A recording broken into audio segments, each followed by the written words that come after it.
Have you ever done something spontaneous and maybe a little crazy? With only a few weeks to prepare, I left my job and life behind to backpack Southeast Asia by myself, starting in Bangkok, Thailand. I'm 1 month in, and here's how it's going.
Welcome to my very first vlog on YouTube.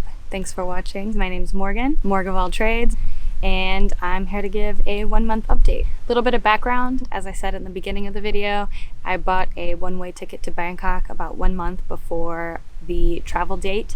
I pretty much had no plan for myself. I booked 1 week for an accommodation in the city, and then after that I didn't know which direction I was going to want to go. I didn't know anything at all. I just knew that I was going to go, and I wasn't really sure how long I wanted to travel for. I knew I wanted to go for at least about a month, and then after that I guess I would just kind of see how it goes. And I can say so far it is going very well. I absolutely love it here.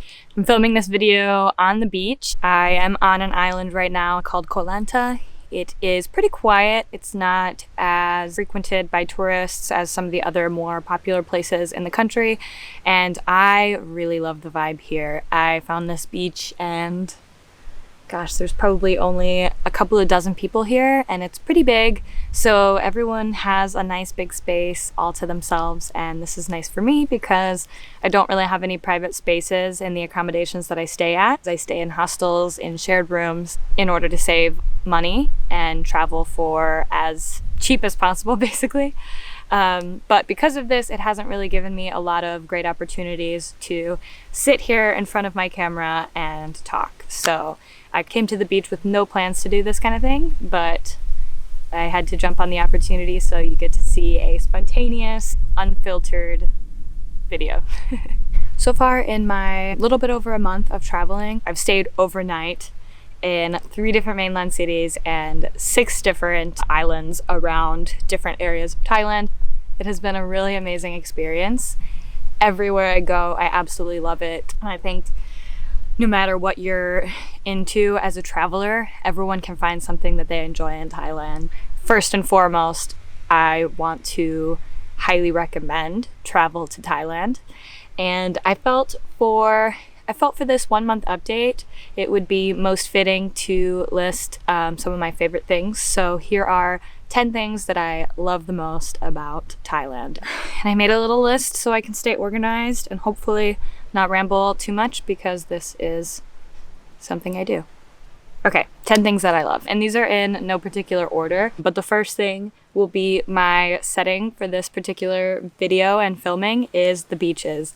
There are so many incredible beaches. A lot of the beaches are on the islands, but you can also find some really great coastal towns that also have some lovely beaches. You can find a range from very popular, very large beaches with umbrellas and beach chairs and all kinds of things like that that you can rent for the day and stand up paddleboarding and kayaking, and you can buy fruit smoothies and food and drinks and all the kinds of things that you might want to have on the beach. You have beautiful white sands, you have amazing clear water.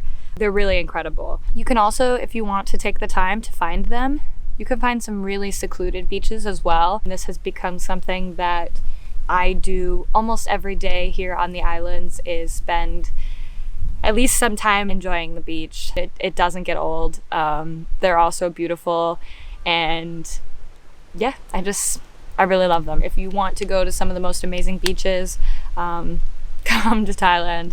Oh yeah, the water is so warm. I have never experienced ocean water that is as warm and easy to just jump in as this. I'm one of those people who dips my toe in the water and it's cold and I might get only up to my knees, but my stomach is not going in that water if it is very cold for me. I just can't do it.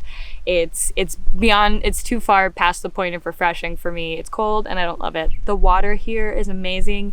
It's always warm enough to just get right in for me, and in my opinion, it's never so warm. It's really just perfect. I can't even give a temperature for it. It's just the perfect temperature and I love it. The second thing that I really love about Thailand is transportation. It's very easy and it's very cheap to get where you need to go. In terms of further distances for transportation, flights within the country are pretty inexpensive, and even to neighboring countries, you can easily do this if you want something that's faster and more efficient and you have a bit of a bigger budget to spend. If you want to save money, there are trains and buses going anywhere at any time, or a ferry taking you to and from any island any day. Sometimes you want to book this maybe a couple of days before, because some of these, especially the ferries to the islands, do sell out, but it's really, really easy to get the transportation you need. And then besides that, local transportation, you of course have options for taxis and tuk-tuks to get around, but even cheaper than those,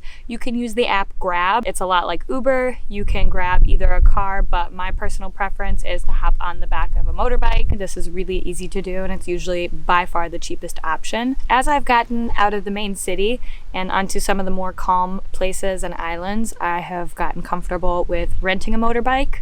The legalities of this we can get into at another time, but when you're in a country like this where these motorbikes and scooters are very, very common, it feels a lot safer than for me at home in the US. They're not really a minority on the road. If anything, in a lot of cases outside of Bangkok, I feel like they can be the majority.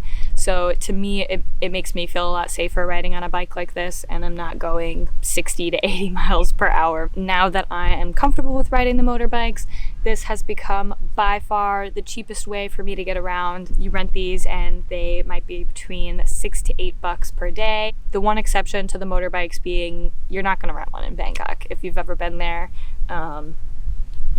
definitely stick to the public transportation, Grabs, tuk-tuks, taxis, all of that. But outside of that, smaller cities, islands, I highly recommend, if you're comfortable and skilled enough, renting a motorbike is a really great way to get around. And for me, it's a lot of fun. I'll pick an area that I want to go to and find a place for lunch or dinner, and then I really just enjoy the 10, 20, maybe even 30-minute ride to get there. It's really a fun part of the experience. Number 3, this one I think is obvious if you've done any research on Thailand, but it's the food. I love the food here. I love it. And I am not a person,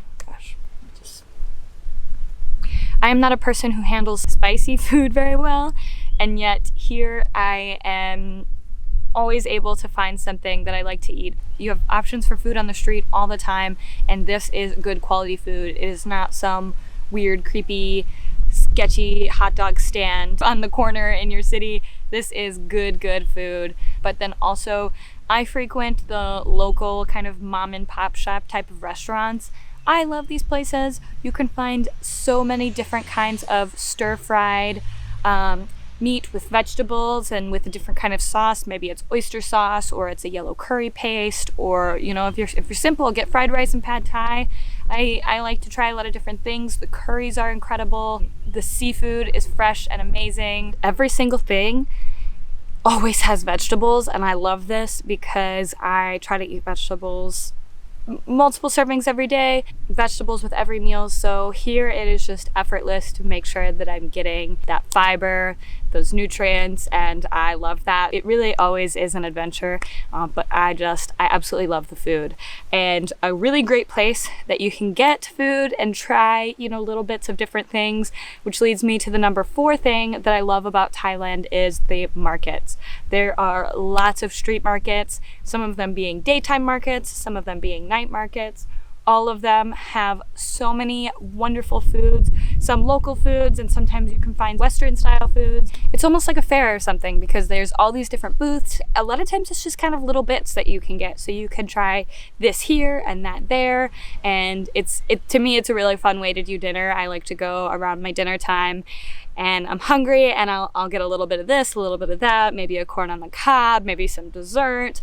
There's always tons of options there. And then outside of the food, you also have a lot of stalls with souvenirs, handmade crafts, clothing, faux designer items, really. Even if you're not looking to shop, it's fun to walk around. A lot of times you can grab a beer or a cocktail somewhere at these markets. Sometimes they have live music, so you can just grab your drink and maybe some food, have a seat, enjoy the music. It's a really nice environment and vibe, and I highly recommend the markets. I love them.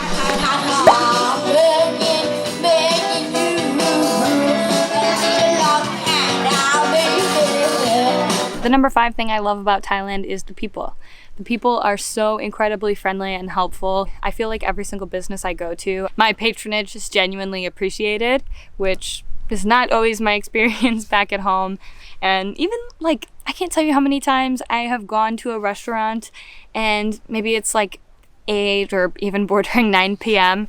and they look like they might be closing up, and I pull up and they stop what they're doing, they sit me down, they bring me the menu, and they're really happy to serve me, and they make me feel very comfortable and welcome, and this is something I just appreciated a lot. And even besides a situation like that, people they smile at you. You make eye contact and they smile, and they want to go out of their way to help you. If you need to go to somebody randomly on the street and ask a question because you're confused or you're lost, people are genuinely very helpful. It's just really sweet. I've really enjoyed my interactions with the Thais. Enough said.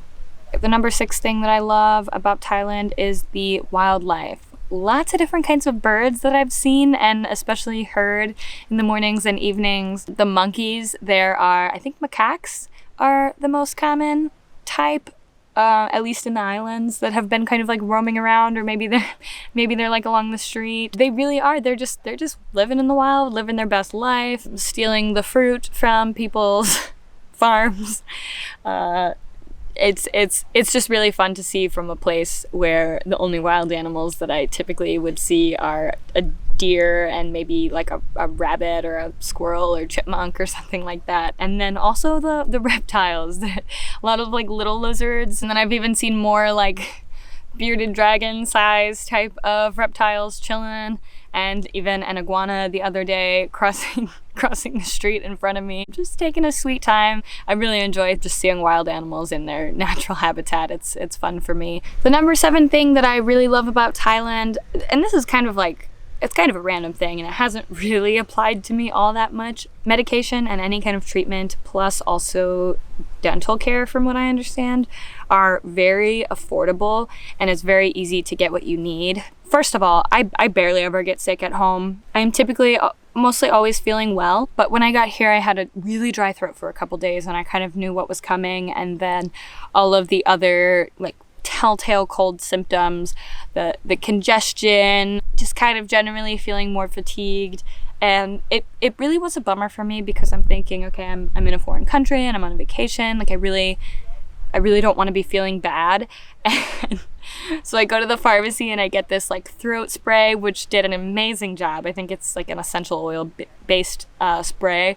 Did an amazing job relieving my sore throat. And then I kind of just explained that I had a cold, and she really quickly grabbed me this like prescription pill, which I didn't really take too much because in my mind I'm like, well, it's just a cold. But it did help me kind of clear out some of the congestion, so it was nice. And just generally, it's very easy to go into a pharmacy and get what you need, even if maybe at home you would typically need a prescription. Okay, getting really hot. Number 8. The number 8 thing that I love about Thailand is the visa situation. So if you are just coming to Thailand and you haven't really planned anything out like me, you would be pleasantly surprised to know that you are just welcomed. Without a visa, you get free entry into the country for your first 45 days. You do not need any kind of visa. It does not cost anything. You go to customs. I was not even asked for proof of onward travel, which in my mind, I didn't have any, and I was thinking like, oh, I'm gonna have to talk my way out of this. I'm like rehearsing as I'm waiting in line, and the woman like, you know, does the passport check. They take my picture, they do my little fingerprints, and then she just sort of waved me off. That's not to say that that's gonna be the case for everyone, but the 45-day free visa thing is the case for everybody. And then even if you are wanting to stay for longer than 45 days, there is a such thing as a visa run. I haven't had to do this. I just think it's really nice to not have to think or budget in that expense if you're just going to come for a couple of weeks or maybe a month-long holiday, or you're backpacking so you know you're not going to stay in just one place for a super long time. It's just really nice and convenient, and obviously it is something that supports and promotes the tourism industry, which is really important for the economy here. So I think it's great. I love it. Okay, and then number 9 and 10, the last 2 things, they're a little bit more like personal kind of things that are part of more my own personal journey and experience psychologically and emotionally being here. The first of these 2, so number 9, relates to materialism and how there just really isn't any. What I can say for me, coming from where I come from, is it's been a really good lesson in stuff does not matter, and anything that you really need, you can get here. Ultimately, I packed some of the wrong things and I've picked up some other things, and I've had to get rid of some things that I didn't really feel like I wanted to get rid of, but at the same time it wasn't worth the price of shipping these things home. And it's basically just been a lesson in letting things go, because these material stuff just really doesn't matter. So just, I don't know, I can't really find the words, but just overall it's been a good lesson in like detachment and not being materialistic, which I didn't really see myself as a materialistic person, but I think Western culture is materialistic, and it's been a good opportunity for me to kind of step outside of that and be less attached to things and stuff and more focused on like people and interactions and experiences. The number 10 thing that I love about Thailand is it has been a very humbling experience. Yeah, it's just you really realize and see and appreciate your privilege in life. At least this has been the experience for me. You can really see how privileged you are to have something as simple as free and clean tap water. I really appreciate the simplicity of life and kind of the detachment that I've been able to have from the Western world. And I think that it's something that everyone, especially young adults and young people in general, it's something that I think young people today should really experience and make an effort to truly delve into it. Okay, that's it. That's 10. I could probably go on and on, because every single day I experience something and I'm just like, I love that. Thank you so much for watching. If you have any comments or questions, please do leave them in the comments section, along with any ideas that you might have for another video that I should do in the future. I will be traveling to another country in a couple of days, and I am super excited to keep you all posted on where I end up.